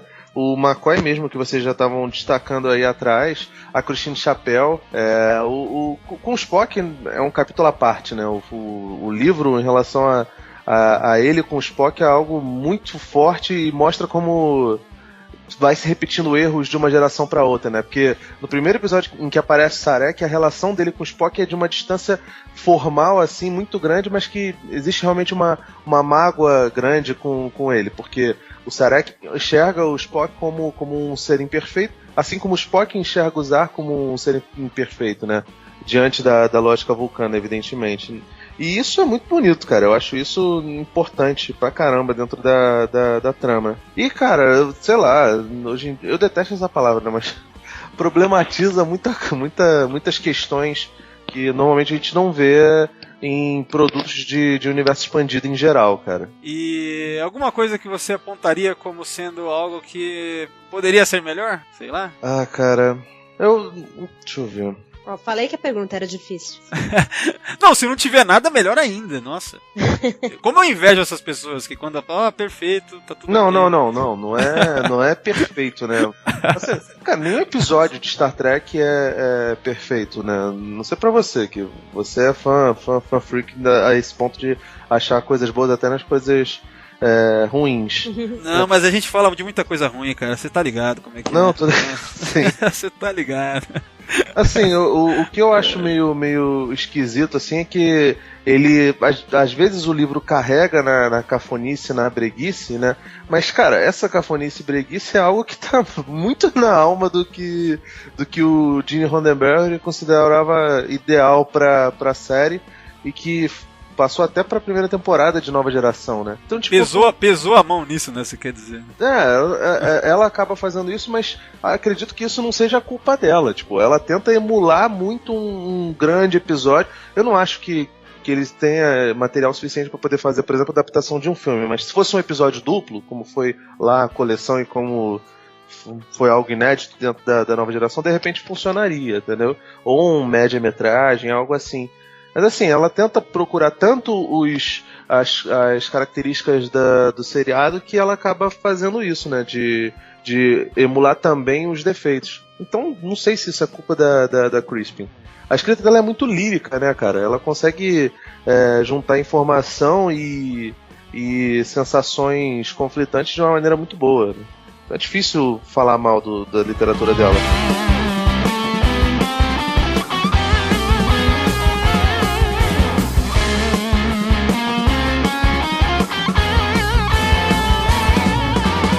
Cara, eu gostei muito desse livro, esse livro me marcou, eu gosto muito da leitura dele, eu gostei muito quando ela pegou 2 fatores importantes da série, que foi o Guardião do Tempo, né? E aquele que a gente já fez um podcast, né?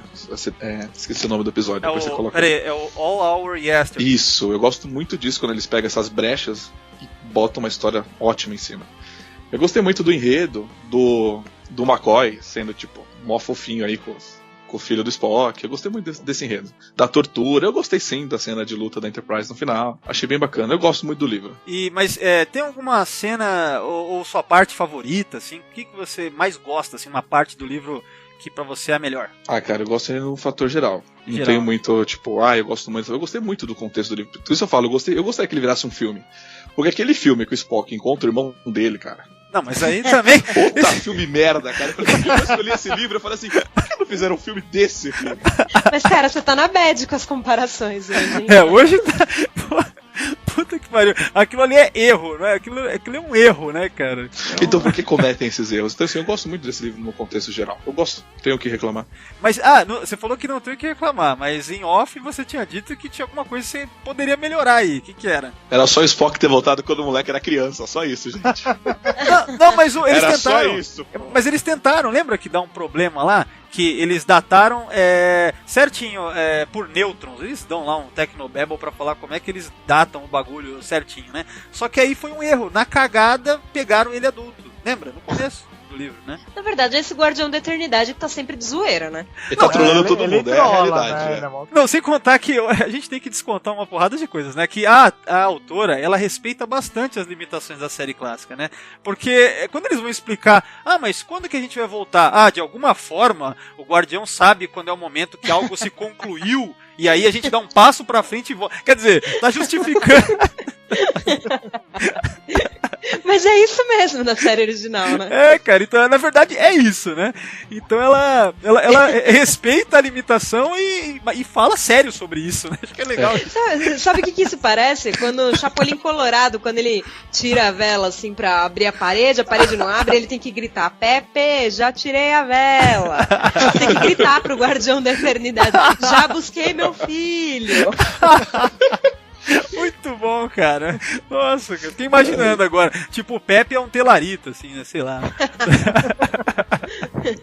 Ai, cara, que legal. Só uma outra coisa que o Spock podia ter falado pro filho dele. O quê? Tipo, toma cuidado com o Zargon lá, ou tirando. Nossa. Pô, cara, ela vacilou, cara. A única crítica forte que eu faço a esse livro é que a autora não falou mais sobre Zarkon. Não, Zorkan. O tirano. Cara, ela perdeu uma puta oportunidade. Eu espero que na continuação tenha, hein, cara. Já tô com expectativa alta aí pro próximo, hein. Vai saber, mas será que a Zara... vai saber se o Zar não era o antepassado do Zorkan. Não, então, foi o que eu tinha especulado no podcast do All Our Yesterdays, né? Que provavelmente é algum descendente do Spock, né? Que deve ser o Zorkan, né? Sei lá, porra. Pô, eu fiquei esperando tanto no livro, porque fazia anos que eu não li. Eu pensei, será que vai ter uma citação? E não teve nada, né? Pô, só eu que me importo com esse personagem nessa franquia, cara. Aí o Zorkan falou assim, bom, como eu sei que eu sou descendente de alguém que veio do espaço, eu tenho que mandar a Zarabeth pro passado pra poder nascer. Então acho que é agora. Cara, falando nisso, nossa, deixa eu furar o bloqueio aí, que deu vontade de falar agora do que eu não gostei, assim. Ou que pelo menos pra mim ficou muito, assim, que soluçãozinha, né? Quando, tipo assim, o Zar, né, ele decide voltar pro Portal do Tempo, voltar pra Sarpida, né? E aí, ele não tem nenhuma evidência de que foi ele que foi o cara que causou ele impulsionou a revolução tecnológica, científica, tudo no planeta, né? Ele não tem nenhuma evidência disso. Como que ele vai falando, tudo indica que sim, aí ele vai, né? Ele vai assim. Mas aquela pintura lá que o Spock achou no final, que ele mostra pro Kirk, que é a Enterprise com o símbolo vulcano, não seria essa a evidência? Não, mas isso aí eles só vão ver no final. Mas mesmo assim, isso significa o quê? Que ele voltou.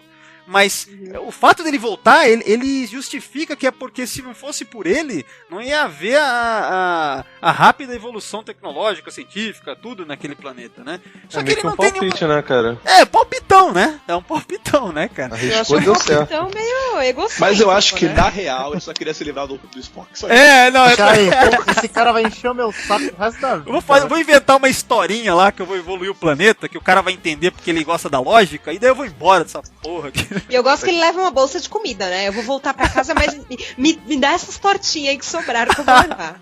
Levou os Mirabel pra poder comer na viagem. Que lembra como que é aquele é o pão do Senhor É dos Anéis? Lembas, não é? É por aí. Sabe o que eu acho? Eu Por acho muito que ele, tempo. ele deu uns catracos na Christine Chapéu, e aí o Spock ficou puto, e ele meteu o pé pra não levar uns tapas na orelha, né? Caramba, Aquela imagina. conversa, né? Quando a gente chegar em casa, eu converso com você. Aí ele falou, não vou chegar em casa, não. Aí ele vai embora assim, eu né? tenho uma notícia muito ruim pra te falar. Mandou minhacha, né, cara? Não, e pior, né? Vai que ele engravida ela e vai embora. Aí, tipo, aprendeu com o pai, né?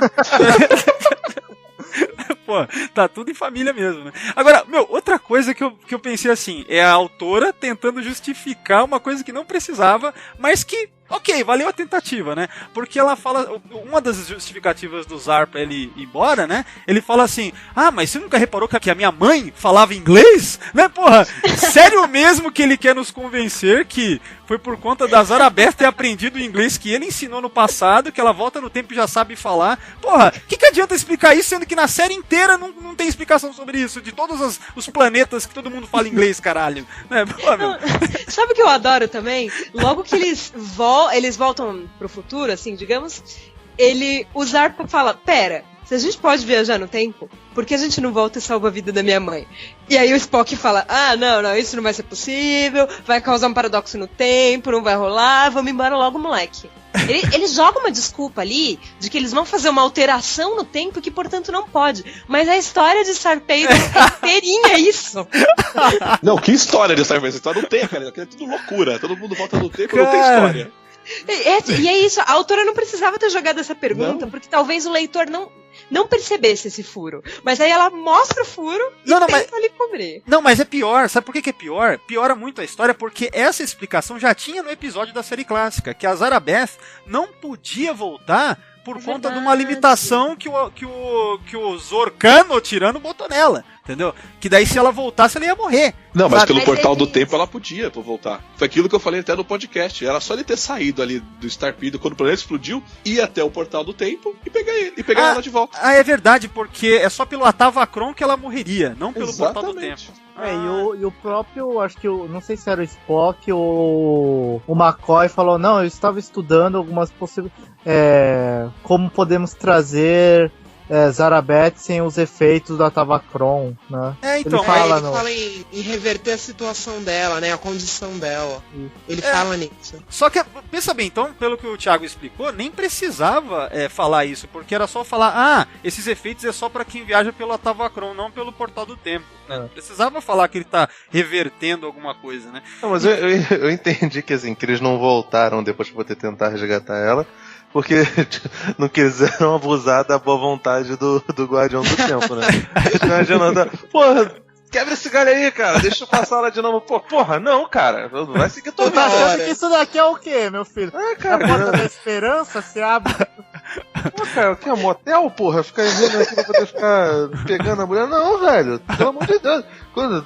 Seja digno, compre um carro e pegue ela atrás do carro, não aqui, né, irmão? Por falar nisso, vocês repararam que os romulanos chegam perto do Portal do Tempo e ficam lá muito tempo tentando descobrir como funciona. Mas quando, por exemplo, o Kirk chega perto do Portal do Tempo fala, olá, seja bem-vindo. Qual é? Então, eu entendi que o Portal do Tempo identificou que a frota é boazinha e que os romulanos são do mal, sabe? Eu acho que é um bagulho assim, cara. É a única maneira de explicar esse negócio, cara. Mas não, a primeira que eles estiveram lá, ele viu o Portal do Tempo, teoricamente, viu que o McCoy tava em Sanders, que ia fazer umas merda, e mesmo assim ele se ativou e deixou eles parem. Não faz sentido, hein? Verdade, hein? Não faz sentido. Eu acho que esses romulanos são burros, sabe? Não conseguem. Não é possível. É porque o próprio episódio lá, como é que chama? The City on the Edge of Forever. Esse começo do episódio não faz muito sentido, né? O McCoy chega, aí tipo, ele pula pelo Portal do Tempo, como também? O Portal do Tempo deixou também lá é tipo meio jogado também, né? Então, já que é meio jogado, como que os Romulanos, como você tá falando, como é que eles também não pularam lá tranquilões lá? Pura trollagem, só pode. Na minha opinião, é uma coisa arbitrária. O Portal do Tempo não vai com a cara de Romulanos, é só isso. É só isso que como o resto da galáxia. Não tem como, mais nada explica isso, entendeu? Então... Eu acho que como ele com a cara dos Romulanos, o que ele disse foi: deixa eu ficar quietinho e fingir uma rosquinha de pedra. Vai que eles vão embora.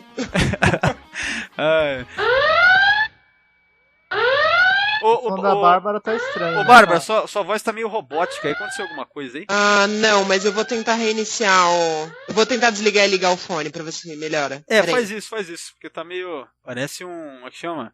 Aquela banda alemã lá, Kraftwerk, né? Parece que é do Kraftwerk.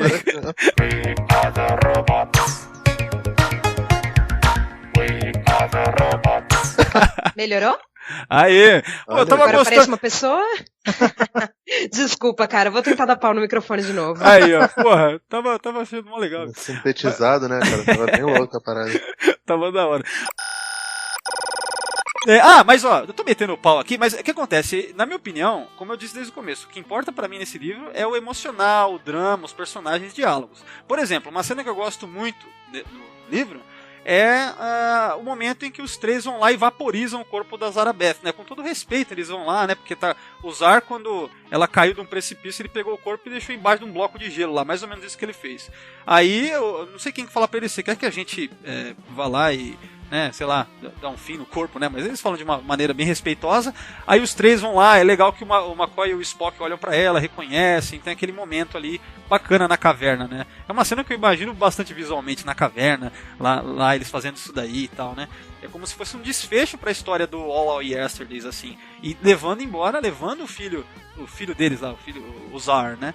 Então é um momento do livro muito bacana também. Eu gosto dessa parte toda, né? O momento em que eles estão acampando. Dessa parte aí, quando o Kirk fala que olhou nos olhos do Spock, né? Ah, sim, no final do capítulo, né? É. Que ele fala que ele olhou nos olhos do Spock e dá a entender que o Spock tava chorando, né? Lacrimejando, alguma coisa assim, né? Ou pelo menos mostrou emoção nos olhos, né? Alguma coisa assim.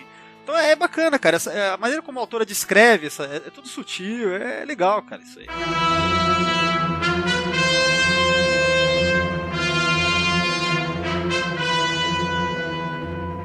Eu acabei falando, né, o que eu gostei e o que eu não gostei muito. Todo mundo falou aí? Já foi? O Ricardo já falou? Ricardo. Aí, Ricardo, então manda bala aí. Uma coisa que você gostou muito e outra que foi meio nhé. Né? Cara, esse livro eu gosto muito, porque eu já falei que eu curto pra caramba esse livro, né? Eu gosto, apesar de ser meio triste, né, eu gosto de como o Zar vai amadurecendo em relação ao que ele sente pelo Spock, né? Porque no começo é aquela coisa...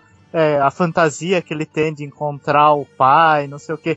E aí ele vai vendo como que é ser um vulcano, como ele fica chateado com isso, quando o Kirk fala de por que ele foi tão emocional quando conheceu a mãe dele, né? E como que ele é na realidade, né? Eu gostei muito desse desenvolvimento da percepção do Zar em relação ao Spock, né? É legal porque ele fica decepcionado. Uma hora ele fala assim, é só porque ele tava sofrendo os efeitos lá e tal da viagem, porque na verdade ele não gostava mesmo da minha mãe naturalmente, alguma coisa assim que ele reclama, né? Que ele se decepcionou, não era a história que a mãe dele contava. A mãe dele contava que o Spock era amoroso, gentil, sei lá, né? Porque é o que ela viu ali, né? Sabe o que parece? Que a sensação do Zar quando descobre isso é que ele é um bastardo, cara. Que ele foi fruto de uma noite pecaminosa do Spock, porque os vulcanos não se permitiam sentir aquelas coisas, né? Como ele estava num estado bruto, num estado de 5 milhões de anos antes. No entanto, é legal que quando eles tem uma palavra lá pra bastardo, né, que o Zar repete lá, né, filho da vergonha, alguma coisa assim, né? Que é mais uma palavra que a autora cria, né, em vulcano, uma palavra vulcana lá e tal. E aí é legal que fica um tempão na história ele achando, né, eu sou isso, Krenath, acho que é Krenath a palavra, né? E aí tem uma hora que o Spock explica pra ele o significado dessa palavra de fato na cultura vulcana. Não é que é um bastardo do jeito que nós entendemos aqui na Terra, o conceito tradicional. Não, a ideia é que quem fica estigmatizado não é o filho, são os pais, né? Então o Spock assumindo usar e levando pra Vulcano, e levá-la pra T'Pau e tal, e todo mundo saber da existência dele, é muita coragem que o Spock tem que ter, e ele faz isso tranquilo, quer dizer, ele sabe que vai ficar estigmatizado se ele fizer isso, mas ele vai fazer. Então é nesse momento que eles começam a se entender, mesmo tendo as diferenças ainda, e é legal, né?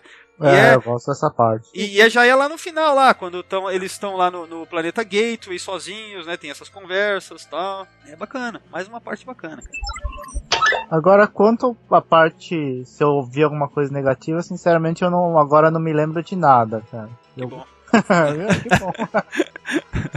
Que nem eu gosto do final também, toda aquela correria, só que pra mim eu esperava mais das batalhas, porque me pareceu que tava crescendo pra algo bacana nesse sentido, mas foi tudo muito rápido. Foi tipo série clássica, né? Foi tipo assistir um episódio da série mesmo, na verdade. Tipo uma luta lenta com Gorn, né, cara? Tu queria que tivesse mais cotonete, né, cara? Pra poder... Mas eu já falei sobre isso quando acaba rápido. É alguém na mesa que fala, esse livro tá muito grande, tem que acabar agora.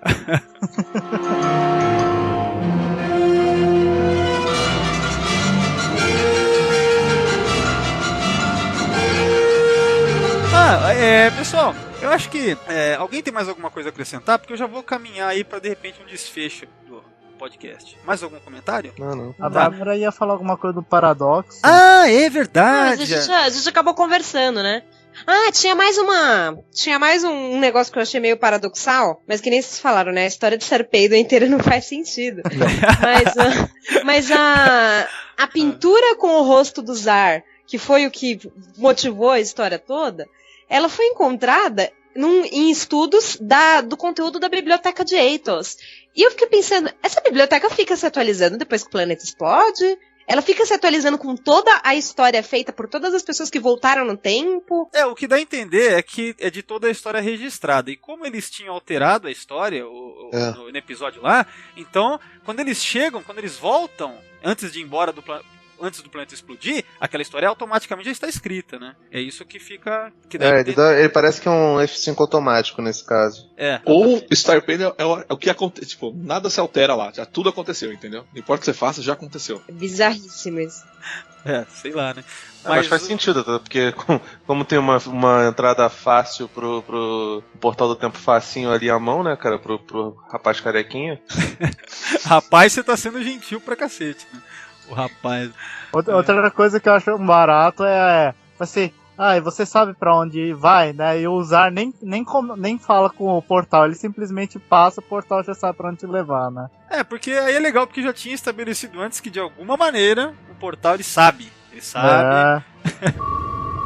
O que eu ia perguntar, meio que pra fechar assim também, se quem já leu a sequência, que é Yesterday's, Time for Yesterday, eu tava vendo aqui, qual que é o nome da continuação, pessoal? Time for Yesterday. Time for Yesterday, isso. No Brasil foi o filho de Spock, né? Isso. Exato. Aqui no Brasil a Aleph lá atrás lançou como filho de Spock e provavelmente se relançar vai ser o mesmo nome, né, imagina. Mas enfim, quem leu essa continuação? Olha, eu li, mas faz muito tempo, eu não lembro, eu preciso dar uma atualizada. Alguém leu? Bárbara? Não sei. Ainda não li. Eu só descobri que tinha essa continuação esse ano. Eu acho engraçado a capa, que também é do Boris Vallejo, né? E aí o Zar, cara, é mais forte que o Schwarzenegger nos anos 80, assim, cara. O cara... Ele tá montado a cavalo, né? Não é isso? Exatamente, né, cara? É tipo um halterofilista. O cara volta e vira um halterofilista lá em Vulcano. Caraca. Em Vulcano não, em Sarpida, né? Vira um halterofilista a cavalo, né? A cavalo. E o Spock do lado, né? Cara, olhando com aquela cara de... Essa capa, ela illogical. Essa capa é muito datada. Ela é bem anos 80, Boris Vallejo dos anos 80. É isso que eu ia falar. Essa capa é datada demais, cara. Cara bombado assim. Não, é que assim, Boris Vallejo, eu gosto muito de Boris Vallejo, cara, mas é datado pra cacete, né? Essa capa, então, cara, essa do Time for Yesterday, ela é tão... Porque nessa época que tinha muito essa coisa de pessoas musculosas, sabe, tipo, esse tipo de arte, né, cara? Sei lá, Frank Frazetta, era assim também. Aquele... Tinha uns artistas daquela época, né, cara, que ficaram bem marcados. Cara, sabe o que parece? Parece John Buscema, o Conan, cara. Então... Jesus, que Zargor, aqueles quadrinhos italianos. O que eu sei sobre esse filme... Esse filme é ótimo. O que eu sei sobre o livro é que parece que o Zara, ele chegou num nível de poder telepata que ele parece que é a única pessoa que consegue ainda falar com o Guardião do Tempo. Então deve ter acontecido alguma treta e ele acaba sendo o porta-voz do Guardião com a humanidade e com as outras raças alienígenas em geral, entendeu? Ah, sim. Tanto que ele tá saindo, na capa ele tá saindo do Guardião do Tempo. A cavalo. Cara, com uma espada gigante, que é a espada do He-Man, cara. Horrorosa isso aqui, caraca. Esse cavalo chifre no nariz, ele é tipo unicórnio? Cara, não sei, tipo, é um rinocórnio, né, cara? Ô, Bárbara, você tem a obrigação moral de dar um jeito nessa capa quando, né? É fácil, é só você não colocar o cara bombado saindo pelo portal com o cavalo 5 chifres. Fácil. Essa tá facinho, né? Essa tá fácil. Eu tiro esses elementos e a gente espera 9 meses. E aí sai a capa, gente. De boas. Essa é aquela capa que tá na cara, assim, né? Entre vocês lá na Aleph, um olha pra cara do outro, assim, tipo, gente, não, né? Tipo, isso não, né? O duro às vezes é justificar, porque a pessoa pergunta, mas por que querem trocar a capa? E a gente fica meio sem palavras. Como é que eu explico isso pra pessoa? Nesse caso é porque é datado pra cacete, né, cara? Mas é difícil explicar pros agentes. Eles falaram, o livro não saiu com outra capa. Eles olham e falam, qual que é o problema com essa capa? Né?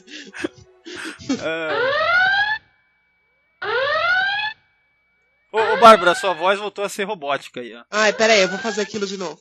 Muito louco, né, cara? Sabe que isso parece aqueles Sabrina, sabe, Super Júlia? Caraca, cara, é folhetim romance folhetim pra meninos. Eu voltei. Cara, porque... Ah, legal. Pareço normal? Tá bom.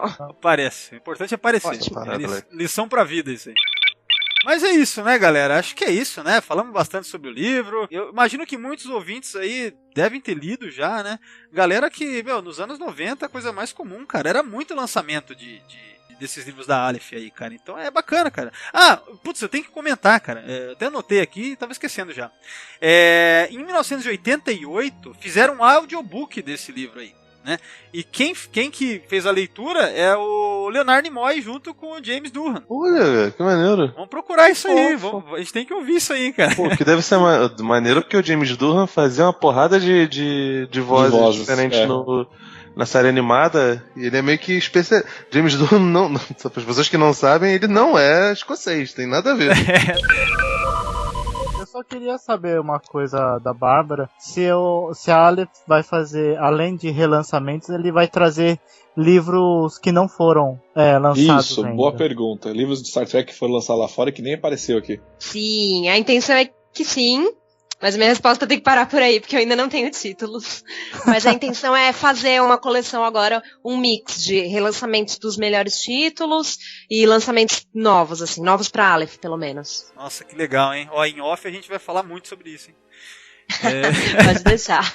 O bom é que agora minha namorada vai ter muitos presentes pra me dar.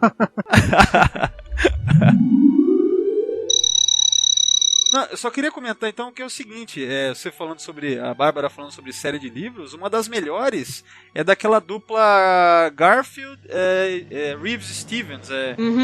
Como é que chama? Garfield e Judith Reeves Stevens. Isso. Que esses livros, eles saem com o título do William Shatner como se ele fosse o autor, mas na verdade é Ghostwriter. Quem escreve é esse casal. Né? Não pensem que o Shatner manja de cronologia de Star Trek, não manja de porra nenhuma. Né? Então, por que eu digo isso? Porque eu li o primeiro, não sei, acho que é o segundo da trilogia, que é o Retorno do Capitão Kirk, é The Return, né? O primeiro acho que é Ashes to Eden. São 3 livros. Essa trilogia ela é muito popular porque ela é muito boa, muito bem escrita, né? E o casal Reeves e Stevens, eles foram roteiristas da Star Trek Enterprise na 4ª temporada, por exemplo, né? Os caras manjam muito, né? Então, e eles escreveram outros livros também de referência, tal. Essa trilogia é o que eu mais queria ver a Aleph publicando, cara. É muito bom isso aí. Sempre que vocês tiverem sugestões, pode mandar, viu, gente? A gente não consegue publicar tudo, mas quando tiver dicas assim, passa pra gente. Nossa, eu tenho várias. Rise of the Federation, também da Enterprise lá, que mostra depois da Guerra Romulana, lá aquele período. Puta, tem muita coisa, cara. Tem muita coisa foda.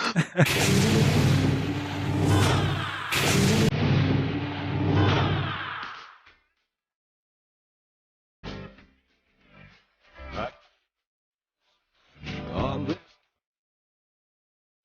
I keep my eyes wide. I keep the tide that mine. Vamos fechar o podcast de hoje aí. Eu vou me despedindo de cada um e pedindo pra, enfim, se tiverem recados, deem seus recados, tá? Então, em primeiro lugar, vou pedir pra, deixa eu ver, o Felipe. Opa. Falou, cara, valeu, muito obrigado, muito boa a sua participação mais uma vez e dá seu recado aí, cara. Opa, tamo junto, né? Então, senhores, foi um prazer, né? Muito legal falar sobre esse livro, sobre a obra da Crispin, né, que infelizmente não está mais entre nós. E se vocês quiserem saber mais sobre cultura pop em geral, vortexcultural.com.br, nós falamos sobre muitas coisas. Em breve falaremos sobre Star Trek, né, provavelmente mais próximo do filme do Jar Jar Abrams, né. Não, perdão, do Justin Lin lá do Velozes e Furiosos. É isso aí, cara, bacana. Bom, agora eu vou pedir aí pra Bárbara. Bárbara, muito obrigado pela sua participação, foi muito legal, bacana conversar contigo aí, saber como é que funciona ali o pessoal, vocês ali na Aleph aí, cuidando do material tão querido aí pra gente. E é isso aí, meu, até a próxima aí. Eu agradeço muito o convite, Valdomiro, foi muito gostoso. Que nem eu tava contando pro Valdomiro que antes da gente começar a gravar, que eu tenho escutado muito o podcast, eu gosto bastante. Então foi um prazer pra mim participar, se precisar de novo, estamos aí à disposição. E eu queria aproveitar e convidar quem estiver escutando. A gente vai fazer um evento oficial de lançamento do livro. Com a Aleph vai ser um bate-papo comigo e com o Salvador Nogueira. Aqui em São Paulo, no dia 29 de maio, às 4 da tarde, no Shopping Center Norte, na Saraiva. Estão todos convidados. Muito bacana. Eu e o Thiago já combinamos aí que a gente vai estar lá, né? Tá, vamos falar agora então, já que ela deu já aproveita e se despede aí também, Thiago. Vai lá, manda bala. Pro pessoal comparecer nesse evento, que o Diário do Capitão vai estar lá cobrindo, filmando, e lógico, vestido de capitão, né? E vou entrevistar você, viu, Bárbara? Pode ficar preparado. Estarei lá, estarei à disposição. Legal, cara. E outra coisa também que eu ia falar é que, Bárbara, você pode também comentar que você tem vocês lá da Aleph tem um canal no YouTube que você participa direto, né? Você faz os vídeos lá, né? Uns vídeos bacanas, cara. Sim, se procurar no YouTube, o canal é da editora Aleph, e a gente grava quinzenalmente, a gente publica o Abdução, que é um canal sobre ficção científica, cultura pop e assuntos nerds em geral. Quem quiser acompanhar lá, eu apresento junto com 3 colegas da Aleph. E é isso, quinzenalmente, às sextas-feiras, geralmente, tamo lá. Agora, eu tô perguntando isso também porque até agora não rolou ainda do Portal do Tempo, né? Ou rolou? Não, do Portal do Tempo não rolou. Rolou um de Star Trek, né? Que a gente soltou na semana retrasada. Vocês fizeram uma zoeira lá, né? Tipo, o Capitão Picard é melhor, o Kirk é melhor. Sim, mas depois da zoeira teve o assunto sério, né? Que era uma coisa mais pra iniciantes em Star Trek, explicando a importância da série, tecnologia, importância social, né? Então, estamos dando aí uma introdução pro público. Mas vai ter mais. Eu não vi essa parte. Tem que assistir o vídeo inteiro, né? Se você assistir o vídeo inteiro. Que a gente posta a introduçãozinha no Facebook e aí tem um link pro vídeo completo, né? Mas sempre tem essa zoeirinha que a gente põe lá no Face. Legal. Bacana. Então é isso aí, Bárbara. A gente se vê lá dia 29, então. Hein? Muito legal. Até lá, valeu. Thiago, você não falou do seu canal, né, cara? Coisa de sempre, né? Esse podcast também vai estar lá no Diário do Capitão. Dê uma conferida lá no meu canal. Melhor coluna aqui da internet, aí dentro da Enterprise. Cobrindo os eventos, onde Jornada nas Estrelas. Não deixam lá de conferir, então. E acho que é isso. Então até a próxima missão, fechando canais de comunicação. Legal. E por último, Ricardo, muito obrigado mais uma vez, cara, e até a próxima. Opa, espero encontrar você e o Thiago no dia 29. Eu tô colocando minha agenda em dia pra poder encontrar vocês lá Não, na Saraiva lá. Sim, e aquela cervejinha lá depois, né? Opa, com certeza, né? Ótimo. Então, obrigado, pessoal. Obrigado, Valdomiro e Jolantru. Antes de me despedir, quero dar alguns recadinhos, que acompanhem-nos nas redes sociais.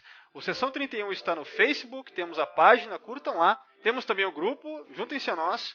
Estamos também no Twitter, é o @secal31 e também no Google+. Então vão lá, galera, sigam-nos e acompanhem-nos. Eu agradeço a todos que estão ouvindo aí e... Kapla!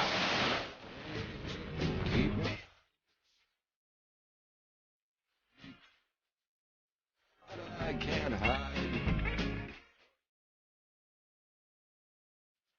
Time